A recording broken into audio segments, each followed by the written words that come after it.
Do you know someone who leaves you feeling completely exhausted after every interaction?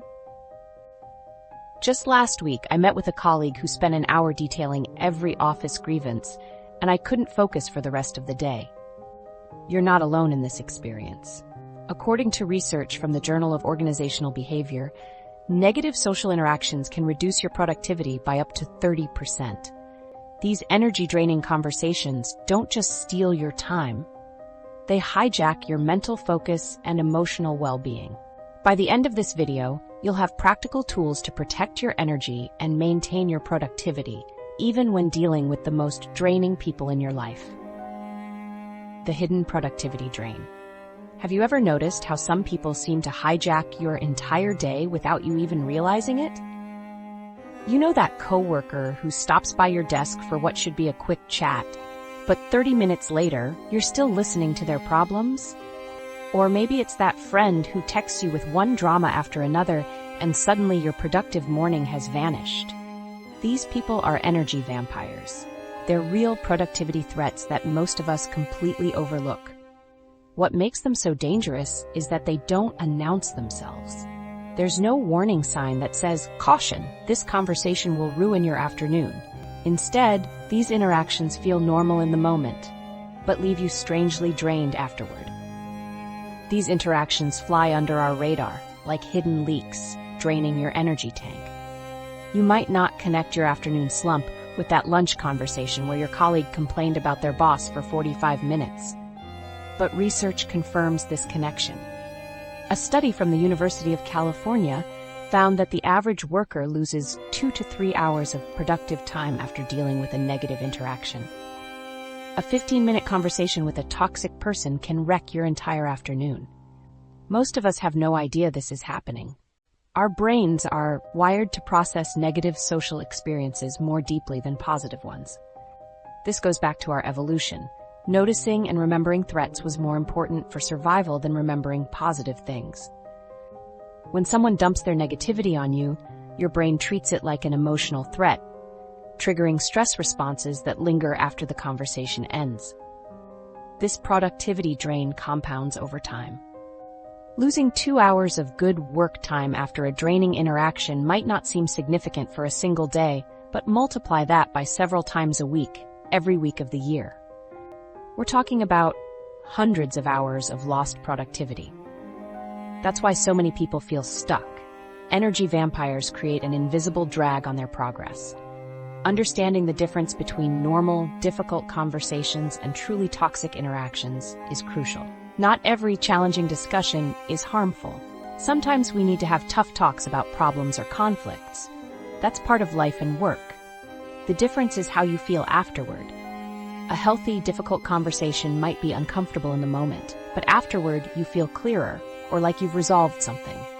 Toxic interactions leave you feeling foggy, tired, and unable to focus. You can measure the impact these relationships have on your work. After toxic interactions, your error rates increase.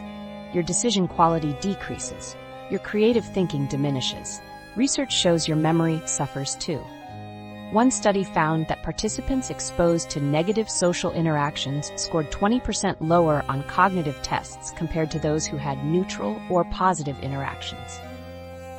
Energy vampires are individuals who consistently deplete your mental and emotional resources through negative interactions. They're not always bad people with bad intentions. Sometimes they don't realize what they're doing, but the effect remains the same, a measurable drop in your focus and output. Energy vampires come in different forms. Some are obvious, like the person who's always complaining or creating drama. Others are harder to spot, like the friend who seems supportive but somehow always makes you feel bad about yourself. Or the coworker who's friendly but constantly interrupts your work with non-urgent questions. Think about someone in your life who leaves you feeling tired after interactions. Notice I didn't say someone you dislike. That's the tricky part. Many energy vampires are people we actually like or care about. The drain happens regardless of how we feel about them personally. Most productivity advice focuses on habits, routines, and time management, but they miss this huge factor, the people around you. You can have the best productivity system in the world, But if you're surrounded by energy vampires, you'll still struggle to accomplish what matters. What's weird is that most of us plan our days around tasks and meetings, but we don't plan for these energy drains. We block time for projects, but not for recovery after difficult interactions. We try to power through the mental fog instead of recognizing what caused it. Workplace psychology research shows that positive connections can boost productivity by up to 25%, while negative interactions can reduce it by even more. The quality of your relationships at work matters tremendously. One toxic relationship can outweigh several positive ones. The long-term effects are serious. Regular interactions with energy vampires keep your stress hormones elevated. This leads to burnout, decreased job satisfaction, and health problems. Studies show that ongoing exposure to negative social interactions increases your risk of depression and anxiety. The good news is that once you recognize what's happening, you can protect yourself. You don't have to cut everyone out of your life. Instead, you need specific strategies to manage these interactions so they don't wreck your productivity. You probably already have some natural defenses. Maybe you've noticed yourself avoiding certain people or delaying responses to their messages. That's your brain trying to protect your energy. But we can do better than avoidance. We need actual strategies. The first step is awareness. Start noticing how different people affect your energy and productivity. Track how you feel after interactions and how much good work you accomplish afterward. This awareness alone can be eye-opening. But how do you know if someone is actually toxic or just having a bad day? Everyone has tough times, and we all need support sometimes. The key difference is in the patterns. Does this person consistently leave you feeling drained? Do they take without giving? Do they turn every conversation into a negative spiral? Or is this just a temporary situation where they need extra support? Let's look at the science to understand what's really happening in your brain when you interact with energy vampires. Because once you understand the biological mechanisms, you'll see why these interactions hit you so hard, and what you can do to protect yourself. The science of energy. Vampires. What if I told you that your brain chemistry actually changes when you're around certain people? I'm not talking about a figure of speech here, I mean your actual brain chemistry shifts at a biological level. This isn't just about bad vibes or feeling annoyed. It's about measurable changes in your body that directly impact how well your brain works. Think about the last time you spent an hour with someone super negative. Remember that foggy feeling afterward? That mental fatigue wasn't in your imagination. Your brain was functioning differently because of that interaction. Here's what's happening. When you interact with an energy vampire, your body activates its stress response system. This is the same system that evolved to help us deal with physical threats, like running from predators. The problem is, your body can't tell the difference between a saber-toothed tiger and a toxic coworker who constantly complains. Both trigger the same biological cascade. During these negative interactions, your adrenal glands release stress hormones, mainly cortisol and adrenaline. These hormones help when you need to escape danger, but they're terrible for productive work.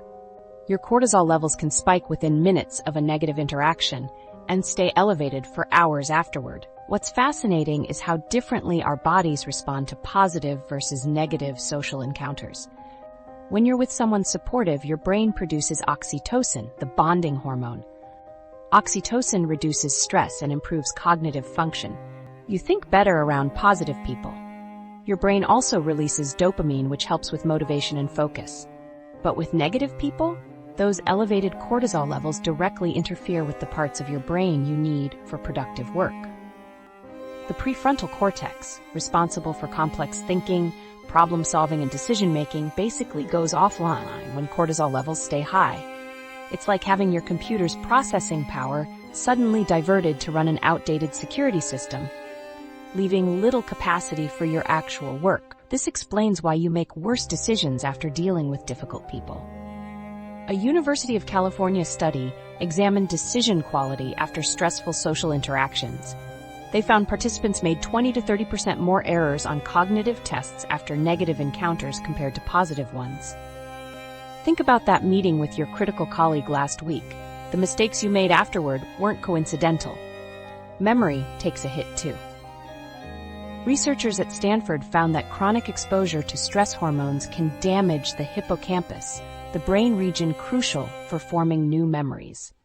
Ever notice how you forget important details after a draining interaction? That's your hippocampus struggling under stress. But the impact goes beyond your own brain chemistry. Have you heard of emotional contagion? This scientific term describes how we catch other people's emotions, almost like a cold. Multiple studies show that humans automatically mimic the emotional expressions, posture, and vocal patterns of people we're interacting with. This happens completely unconsciously. A study published in the journal Nature demonstrated how negative emotions spread through social networks. Researchers found that spending time with someone in a negative emotional state increases your chance of becoming negative by 55%. That's why one complainer can bring down an entire office. Emotions are literally contagious. These effects happen because of specialized brain cells called mirror neurons. These neurons fire both when we perform an action and when we watch someone else perform that action. They also activate in response to emotions. When you see someone angry or stressed, your mirror neurons fire as if you were experiencing that emotion yourself. Your brain mirrors their emotional state. It's like having an emotional Wi-Fi connection that you can't turn off. Neuroimaging studies using fMRI scans show fascinating patterns. When subjects viewed images of people expressing negative emotions, their own brain activity changed to match. The amygdala, your brain's threat detection center, becomes more active, while activity in the prefrontal cortex decreases.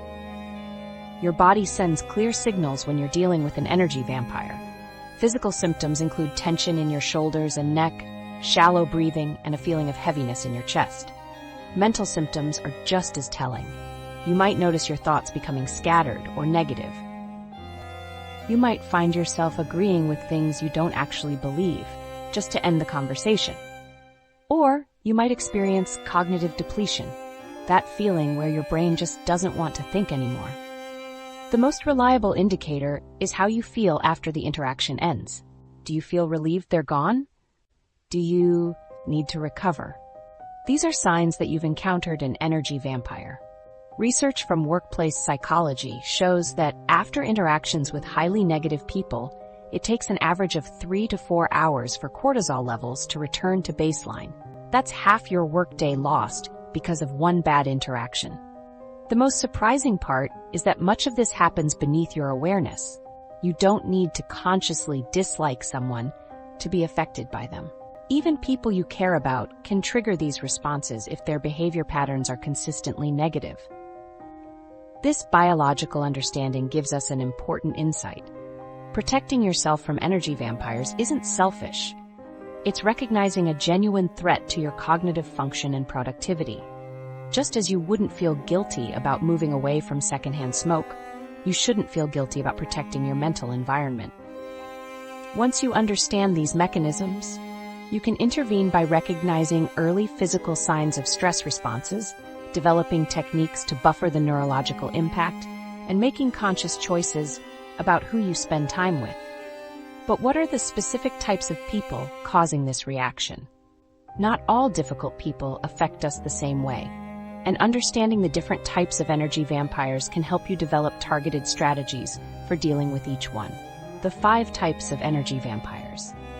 Could the person draining your productivity be hiding in plain sight as your work friend? Sometimes the biggest energy vampires in our lives aren't obvious enemies, but people we actually like and interact with regularly. That's what makes them so dangerous. They fly under our radar. Let me walk you through the 5 most common types of energy vampires you probably encounter every day. These people rarely come across as obviously toxic. Their draining behaviors often disguise themselves as friendship, concern, or helpfulness. You might not realize how much they're affecting your productivity until you step back and notice patterns. The first type is the chronic complainer. We all know someone like this. No matter what's happening, they find something wrong with it. Beautiful weather? It won't last. Got a promotion? Now you'll have more stress. New restaurant? The service will probably be terrible. Complainers exhaust you through their resolute negativity and complete lack of interest in solutions. They don't want to fix problems. They want to keep complaining about them. Imagine sitting down for lunch with a colleague who spends the entire hour listing everything wrong with their project, shooting down every helpful suggestion with, "That won't work because..." Your turkey sandwich sits half-eaten as your energy evaporates. The truly insidious part about complainers is how they normalize negativity. Spend enough time with them, and you start seeing problems everywhere too.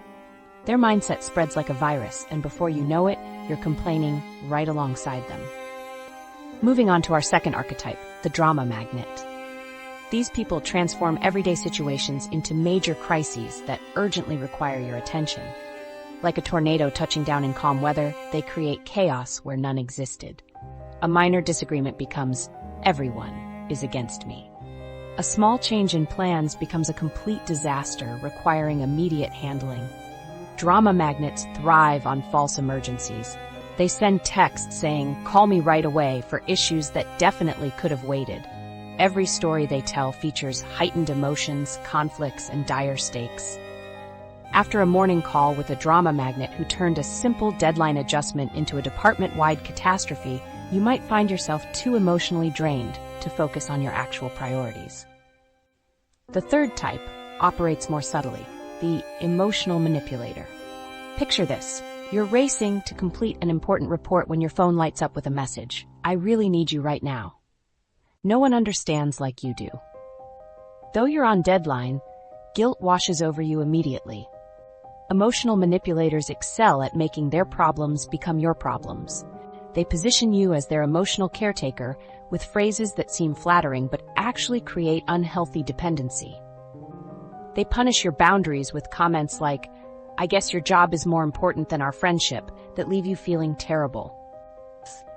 Their power lies in the constant emotional labor they demand. You find yourself managing their feelings, walking on eggshells, and second-guessing your own needs. All that emotional management diverts mental energy from your actual priorities. Similarly deceptive is our fourth type, the passive-aggressive critic. Unlike direct critics, these individuals deliver judgments through backhanded compliments and subtle undermining.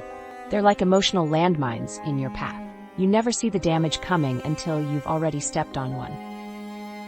They say things like, "That's a brave outfit choice," or "I'm impressed you're tackling such a difficult project with your limited experience."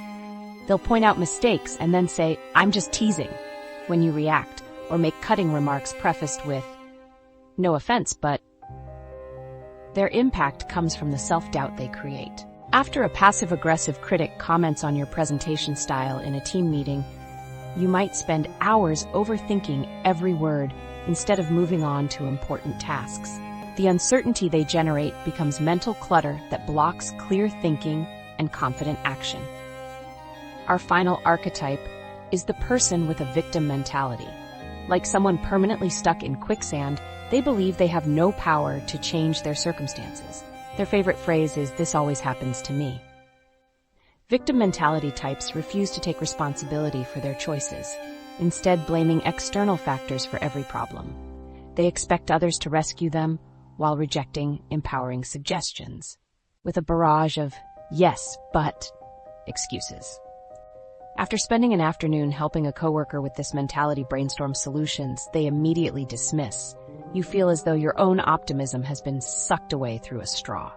These 5 archetypes, chronic complainers, drama magnets, emotional manipulators, passive-aggressive critics, and those with victim mentalities, each deplete your energy through different tactics.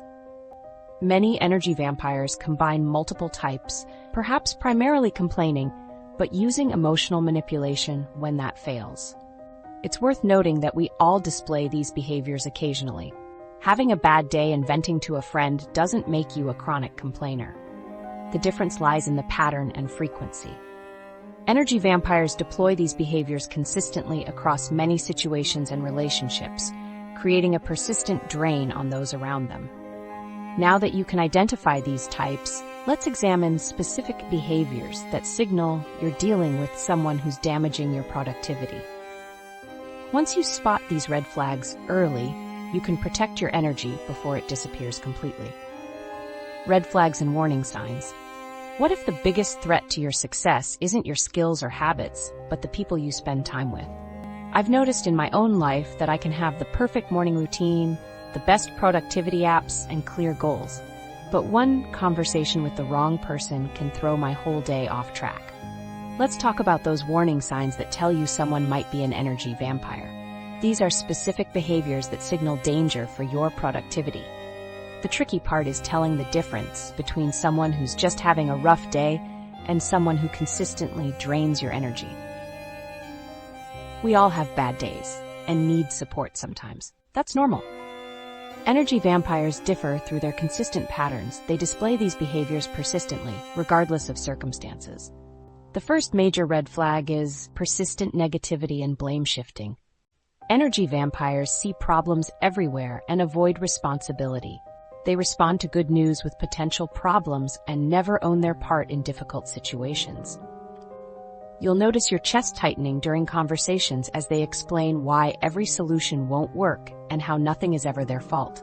I had a coworker who responded to every idea in meetings with reasons it would fail. Initially, I thought she was being thorough, but she never offered alternatives, just criticisms. Similarly, when she missed deadlines, it was always because someone else didn't provide what she needed, never her responsibility. After these interactions, I'd find myself physically exhausted, with tension in my shoulders that wasn't there before. This negativity directly impacts your productivity because it hijacks your thinking.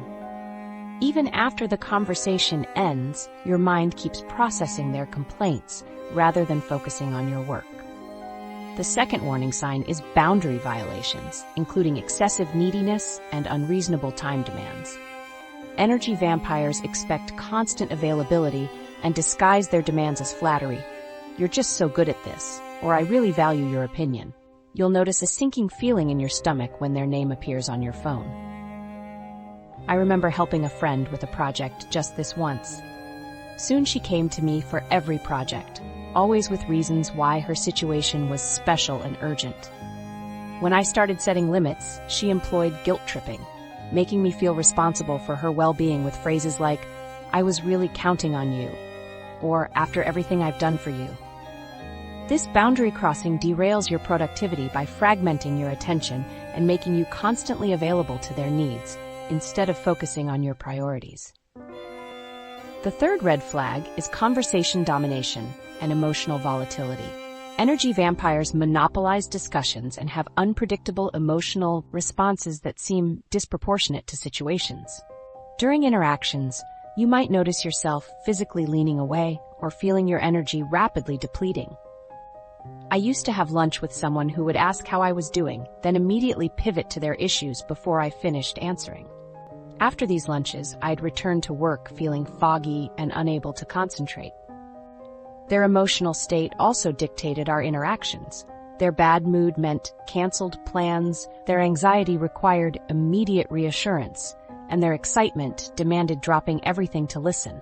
This volatility damages productivity because you spend mental energy anticipating their reactions rather than focusing on your work. You're constantly scanning for potential triggers instead of being present with your tasks. The fourth major warning sign is active resistance to boundaries. When you try limiting interactions, energy vampires push back intensely. They might ignore stated boundaries, claiming their need is special, or become offended. "I thought we were friends." This resistance reveals they're getting something valuable from these interactions, your energy. To distinguish between a toxic person and someone having a tough time, look for consistent patterns rather than isolated incidents. Pay attention to physical and emotional cues after spending time with them. Do you feel lighter or heavier? Energized or exhausted? Can you focus, or is your mind stuck on the interaction? Your body often recognizes energy vampires before your conscious mind does. Also, consider relationship reciprocity. In healthy relationships, both people give and receive support. With energy vampires, emotional energy flows one way, from you to them. A simple test is whether they respect small boundaries. If you say, "I can only talk for 15 minutes today," and they honor that, it's positive. If they push against that limit, they'll likely resist bigger boundaries too. Finally, notice whether they show self-awareness. about their impact. People going through tough times usually recognize when they're leaning heavily on friends. They express gratitude and try not to overburden any one person. Energy vampires rarely display this awareness. Now that you can identify these warning signs, let's examine the real costs these relationships have on your work and productivity price tag. Understanding what's truly at stake. Have you ever calculated how much time and mental energy you're losing to difficult people? I started tracking this for myself last month, and honestly, the numbers shocked me. I found I was losing about 2 hours of productive time after every meeting with one particular coworker. That's 10 hours a week, basically an entire workday, gone because of one person. The productivity cost of energy-draining relationships isn't something we usually measure. We track time spent in meetings. We count emails answered. But we rarely consider how much our mental performance drops after dealing with toxic people. The real problem is the recovery time afterward. Let me share some research findings with you. Harvard Business School researchers found that negative workplace interactions cause a 20% decrease in work efficiency. Think about that. The same task that would normally take you an hour now takes an hour and 12 minutes. Multiply that across all your tasks for the day, and you're losing significant time without even realizing it. The cost becomes even higher with complex work requiring your full brain power. After interactions with energy vampires, your error rate increases by about 15%. You make more mistakes, which then require additional time to fix. Last month, after a meeting with a particularly negative team member, I spent nearly 2 hours fixing errors in a report that should have taken me 30 minutes to complete. It's like working with a foggy brain. Everything takes longer and comes out worse. Mental fatigue from these relationships actually changes your decision-making process. A Journal of Applied Psychology study found that after emotionally draining interactions, people consider fewer options and spend less time weighing pros and cons. I experienced this firsthand when, after a draining lunch with a complainer, I made a hasty decision on a project just to clear my plate. That rushed choice caused issues that took days to fix. The 30-minute lunch ultimately cost me hours of rework because my brain was too tired to think clearly. The research paints a clear picture of how these interactions affect your cognitive abilities. Work efficiency decreases by 20%. Error rates increase by 15%. Creative thinking reduces by up to 30%, University of Michigan research. Problem-solving abilities drop by about 20%. Procrastination increases by 40%. What many people don't realize is that emotional exhaustion directly leads to task avoidance. After dealing with an energy vampire, your willpower and motivation take a serious hit. This creates a cycle where you interact with a difficult person, your mental energy drops, so you delay important work. That work accumulates, creating more stress, making you more vulnerable to energy vampires. Before long, you're behind on everything and completely overwhelmed. One concerning finding comes from research on recovery time. Studies show it takes 3 to 4 hours to fully regain your focus and cognitive performance after a significantly negative interaction. That's half your workday. During those hours, you're operating at reduced capacity even if you don't realize it. Last week, I tracked my productivity after a tense meeting and found I accomplished almost nothing meaningful for the next 2 hours. I just shuffled papers and answered emails without tackling any complex work. The research also shows these effects happen regardless of whether you like the person. You might enjoy spending time with your drama-loving friend, but your brain still pays the cognitive price afterward. The emotional labor of managing their needs drains your mental resources either way. There's another hidden cost that's harder to measure: opportunity cost. While you're processing that negative interaction, you're not generating new ideas, solving important problems, or learning new skills. For entrepreneurs and creative professionals, this cost is especially high since your ability to generate ideas and solve problems creatively is your most valuable asset. The financial impact becomes clearer with simple math. If you earn $50 an hour and lose 2 productive hours after an interaction with an energy vampire, that's $100 lost. If this happens 3 times a week, that's $15,600 a year, probably more than most people spend on professional development. For teams, the cost multiplies. When one energy vampire drains 5 team members, the organization loses 5 times the productivity. Organizational psychology research shows that one toxic team member can reduce group productivity by up to 30% and increase turnover in tensions among other employees by 40%. Why do complainers affect your work performance so dramatically? Research shows they trigger a stress response in your brain. When someone dumps negativity on you, your brain treats it as a threat. Your body releases cortisol, which interferes with your prefrontal cortex, the part responsible for focus, planning, and complex thinking. What makes this especially dangerous is that most of us don't connect these dots. When you're staring at your computer, unable to focus after lunch with a toxic coworker, you might blame yourself for lack of discipline. But sometimes the real problem isn't your habits, it's who you're spending time with. The cost is clear, but what can you actually do about these relationships without creating more drama? Because cutting people off isn't always possible or desirable, especially with coworkers or family members. Fortunately, there are practical strategies that can help you protect your productivity without destroying relationships or creating new problems. Setting boundaries that work. What if you could protect your productivity with just a few carefully chosen words? I've found that the right phrase at the right moment can save me hours of mental energy. That's what boundary setting is all about. Using simple, clear communication to protect your time and focus. Setting boundaries is your first line of defense against energy vampires. Think of boundaries like a fence around your mental garden. They clearly mark where your responsibility ends and someone else's begins. I know setting boundaries can feel uncomfortable at first. Most of us worry about seeming rude or creating conflict. I used to struggle with this constantly. Someone would start complaining, and I'd sit there nodding for an hour because I feared ending the conversation. Maybe you've felt that too? Setting boundaries doesn't have to create drama. There's a crucial difference between aggressive and assertive communication. Aggressive, you're being so negative and it's ruining my day. Assertive, I need to focus on this project right now, so I can't continue this conversation. The first creates defensiveness, while the second clearly states your position. Most people actually respect clear boundaries, even if initially surprised. Let me share some effective scripts I've personally tested for politely ending negative conversations. I hear you're going through a tough time.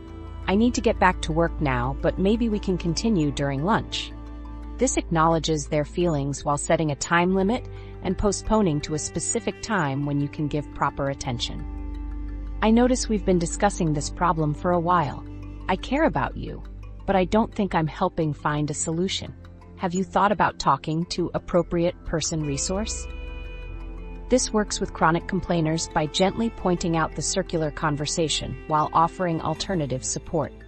For interruptions during work, I only have 5 minutes right now before I need to return to my project. Is that enough time, or should we schedule for later? This gives them a choice while clearly stating your limit. For family members who dump negativity, I love you and want to support you, but I'm feeling overwhelmed. Can we take a break from this problem and do something positive together instead? This honors the relationship while setting a boundary around your emotional capacity. I remember when a coworker used to stop by my desk multiple times daily with complaints. After implementing these boundary phrases consistently for 2 weeks, our interactions transformed. She began respecting my focus time and even started coming to me with solutions instead of just problems.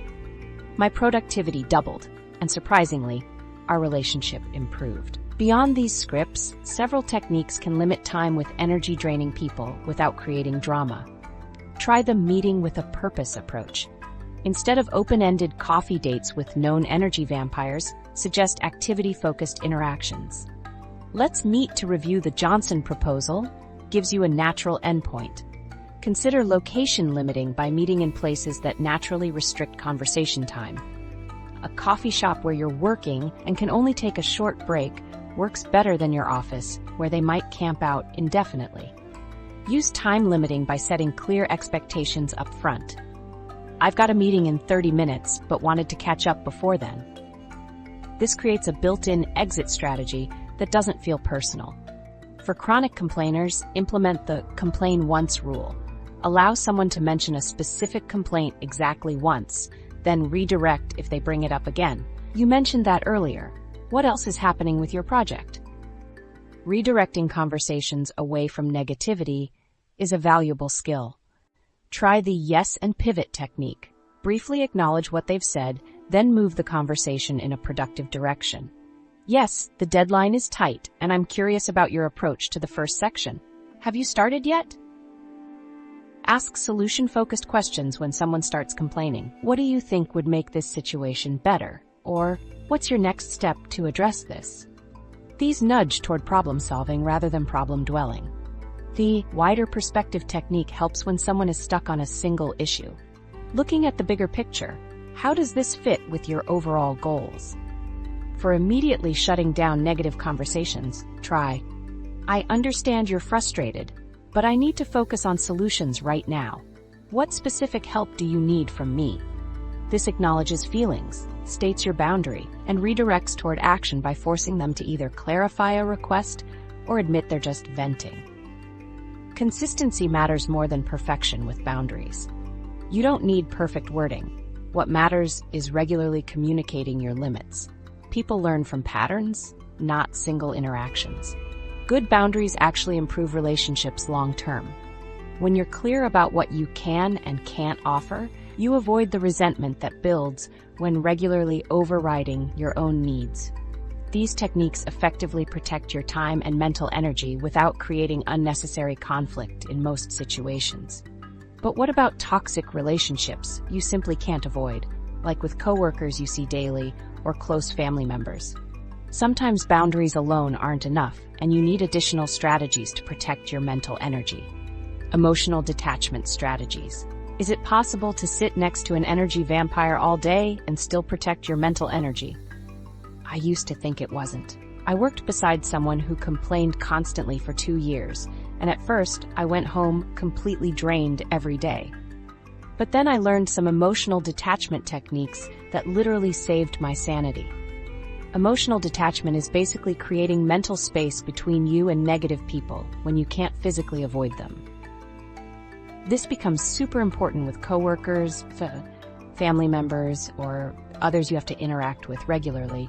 You can't just cut them out of your life, so you need a different approach. I want to be clear about something important. Healthy detachment is very different from unhealthy avoidance or emotion suppression. Healthy detachment means you stay present and engaged, but don't absorb the other person's negativity. You recognize their emotions without taking them on as your own.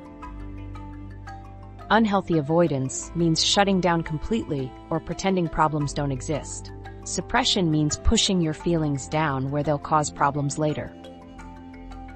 The first technique I want to share is called the gray rock method, and honestly, it changed my life.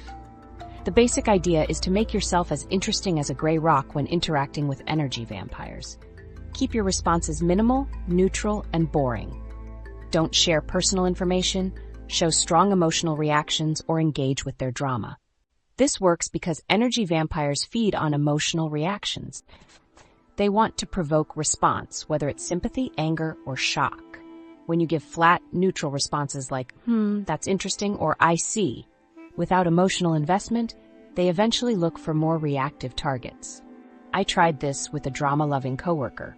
When she'd share outrageous stories designed to shock me, I'd just nod and say, that sounds challenging, in a neutral tone. After a few days, she stopped coming to my desk altogether. 6 months later, a colleague asked why this person never bothered me anymore when everyone else was constantly drained by her. The gray rock method had fundamentally changed our dynamic without any confrontation. Visualization exercises create effective mental distance during difficult interactions. Imagine a clear glass wall between you and the energy vampire. You can see and hear them, but their negative energy can't pass through. Or picture their words as water rolling off a raincoat instead of soaking into your clothes. These visualizations work because they give your brain a way to conceptualize emotional protection. When my department manager would go on stress-induced rants, I'd visualize that glass wall.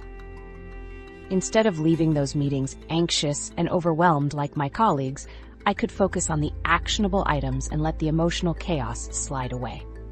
For group settings like meetings, use the emotional shield concept. Before entering situations with known energy vampires, take a moment to mentally prepare. Imagine surrounding yourself with a protective bubble that allows positive energy in but blocks negativity. Set an intention like, I will stay focused on my goals regardless of others.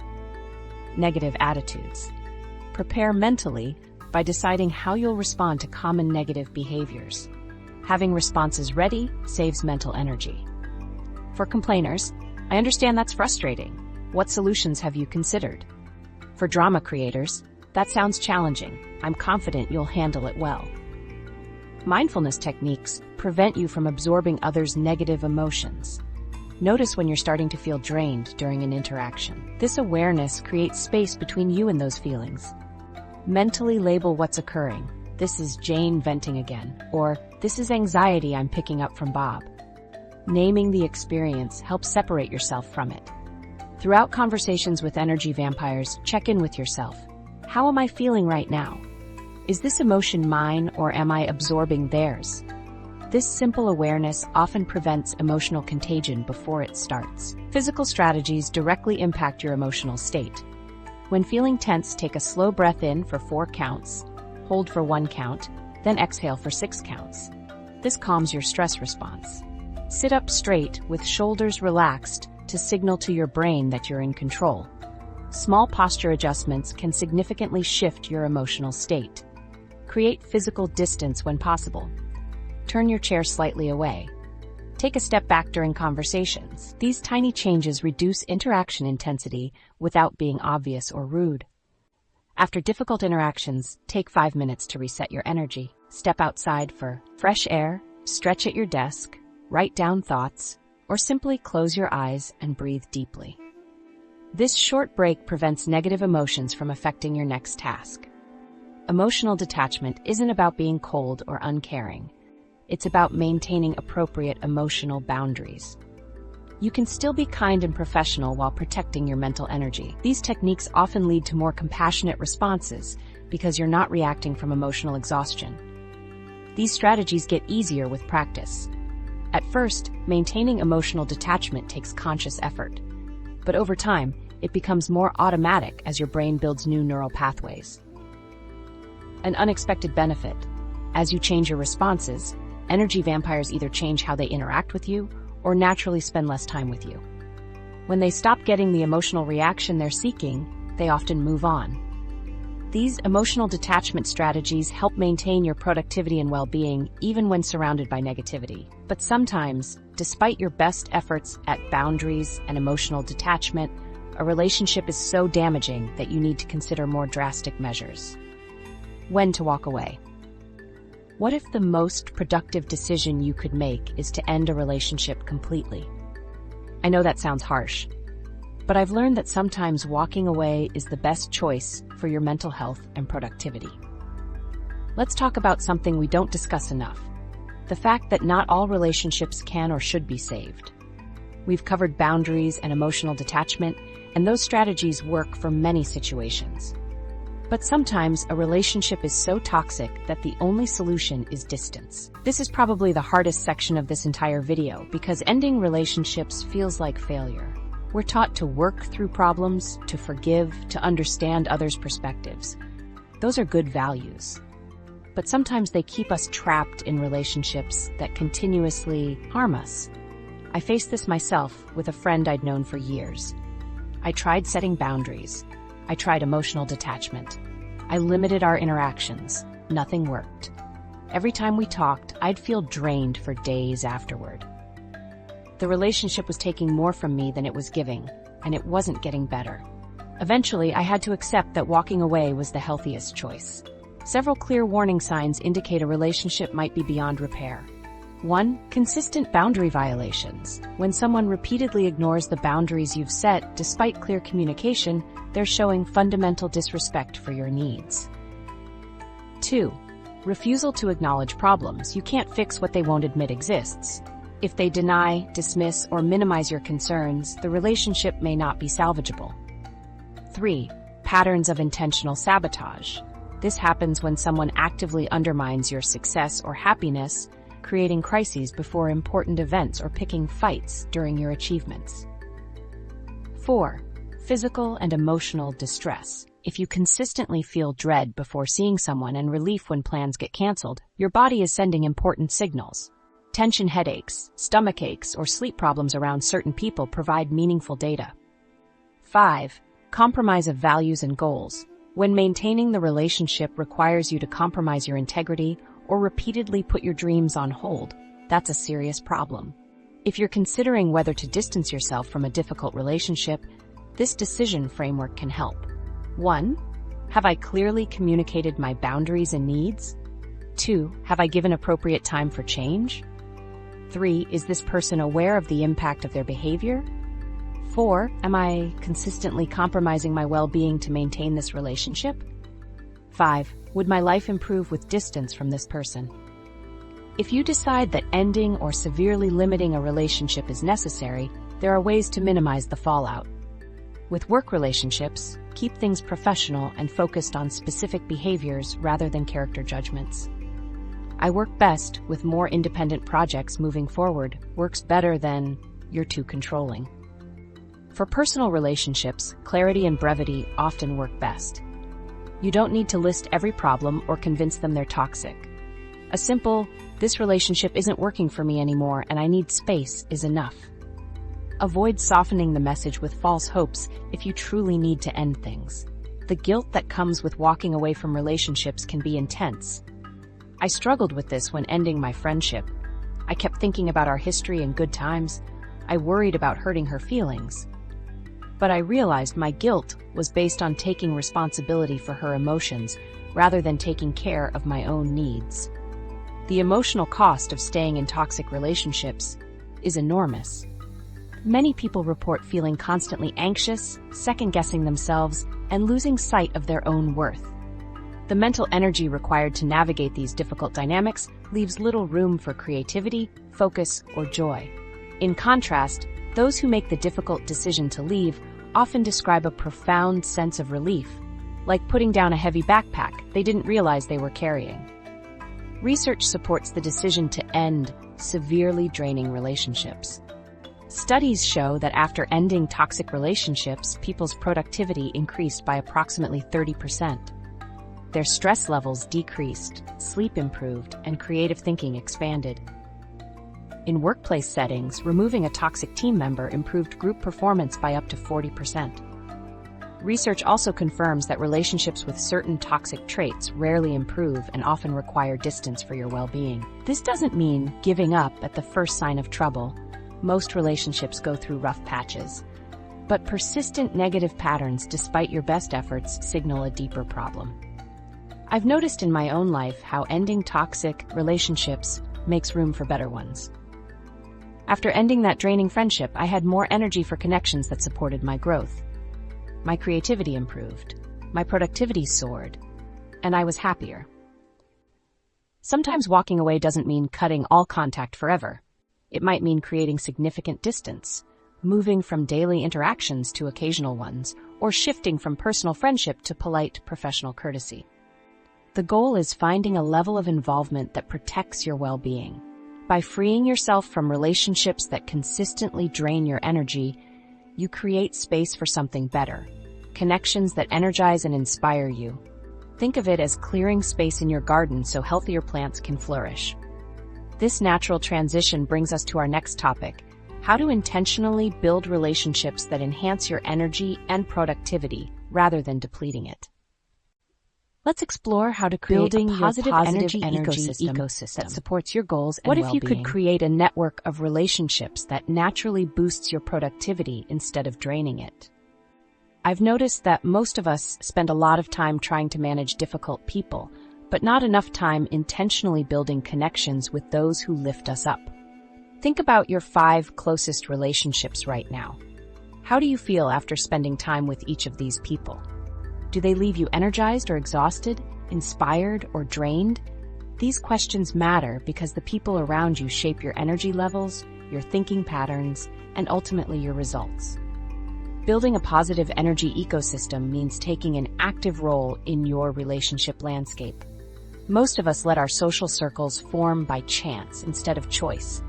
We hang out with whoever's around, whoever reaches out, whoever we've known the longest. It's like allowing weeds to grow alongside valuable plants in a garden. Without intentional cultivation, the garden becomes overcrowded and underproductive. A proactive approach means consciously deciding who you want in your inner circle. It means actively seeking out positive connections and regularly evaluating your relationships to see if they're supporting your growth. So how do you identify those positive, supportive people worth connecting with? Look for a few key traits. First, solution-focused thinking. These people talk about how to fix problems. Second, genuine celebration of your successes without jealousy or backhanded compliments. Third, respect for boundaries. They take "not now" or "I can't" as a complete answer without guilt-tripping. I had a friend who always responded to my good news with real excitement. When I got a promotion, she brought over a small gift and wanted to hear all about it. That energy was contagious. I felt more excited about my own achievements after talking with her. These are the connections worth investing in. Also, look for people who have goals and are actively working toward them. They don't have to be the same goals as yours, but the act of pursuing something meaningful creates a certain energy that lifts everyone around them. Their forward momentum helps maintain yours. Once you've identified these positive connections, how do you strengthen them? Regular, meaningful contact is key. Schedule check-ins with your most supportive friends and colleagues. Put them in your calendar, just like any other important appointment. These don't need to be long. Even a 15-minute coffee or phone call can maintain and build connection. Quality matters more than quantity in these interactions. One real conversation where you both share what you're working on and where you're struggling will build more connection than 10 surface-level chats about the weather.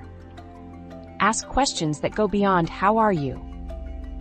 Try, "what's been exciting you lately?" or "what are you looking forward to this month?" To develop new positive relationships, focus on shared interests and activities. Join groups related to things you care about: running clubs, book groups, professional organizations, volunteer opportunities. When you meet people through shared interests, you already have built-in conversation topics. Be the energy you want to attract. If you want to connect with positive, supportive people, demonstrate those qualities yourself. Ask about others' projects and goals. Celebrate their wins. Offer specific help when you can. Positive people are drawn to others who share that mindset. Don't discount acquaintances and friends of friends. Research shows these connections often introduce us to new ideas and opportunities. Let people know you're open to meeting new people. Something simple like, "I'm trying to connect with more people interested in design thinking. Do you know anyone I should meet?" can open surprising doors. The productivity benefits of surrounding yourself with motivated, solution-focused people are substantial. Studies show that our performance rises or falls to match the average of our 5 closest associates. When I joined a mastermind group of ambitious professionals, I experienced this firsthand. Being around people who were accomplishing interesting things made me raise my standards. Their energy sparked new thinking for me. Their successes made bigger goals seem achievable. Balancing giving and receiving support is crucial for healthy relationships.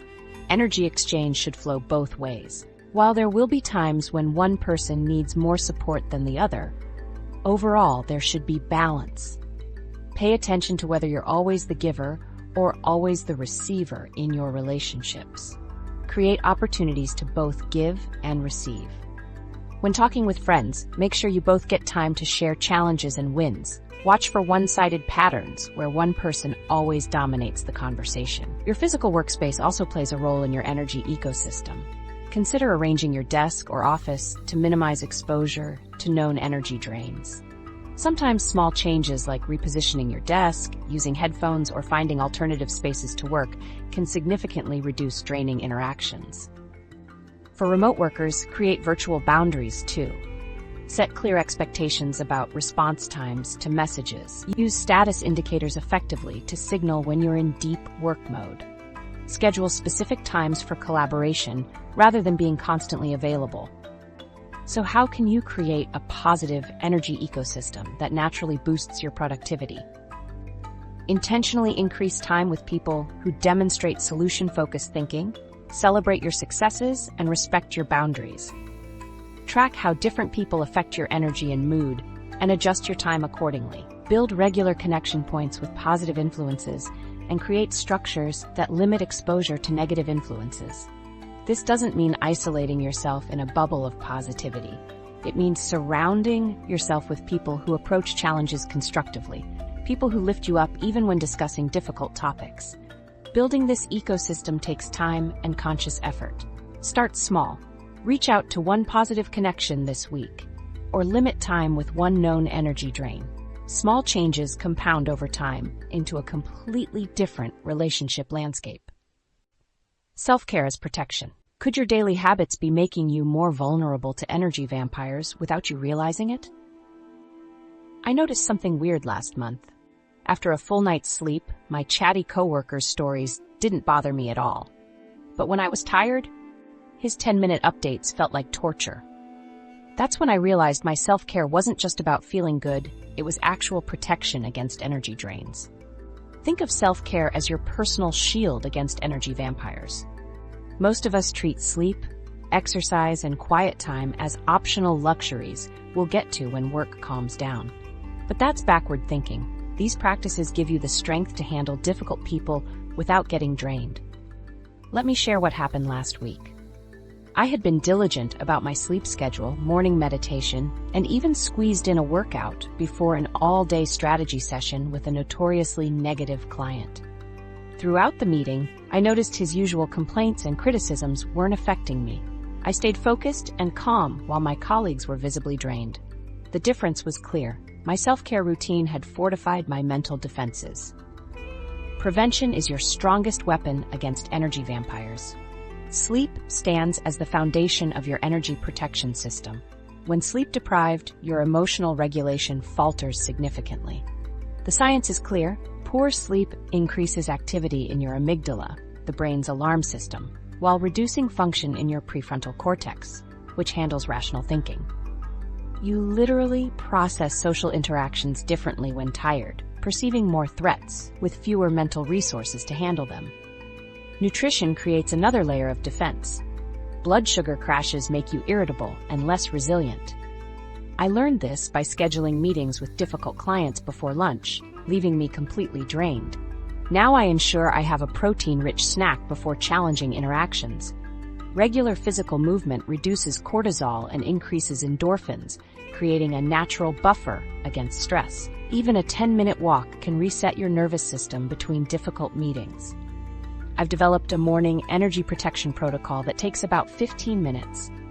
First, 5 minutes in quiet reflection, setting intentions. Then I write 3 things I'm grateful for, putting my brain in a positive state. Finally, I visualize successful interactions with difficult people, imagining myself staying calm. This routine primes your brain, making you less reactive throughout the day. Mindfulness practices strengthen emotional boundaries. 5 minutes of focused breathing trains your brain to notice when negative emotions arise. This awareness creates a crucial pause between feeling and reacting. During this pause, you can choose your response instead of getting swept away. A simple technique I use involves silently labeling emotions as they arise. This is frustration. This is anxiety. During conversations with energy vampires, this creates distance from their negativity.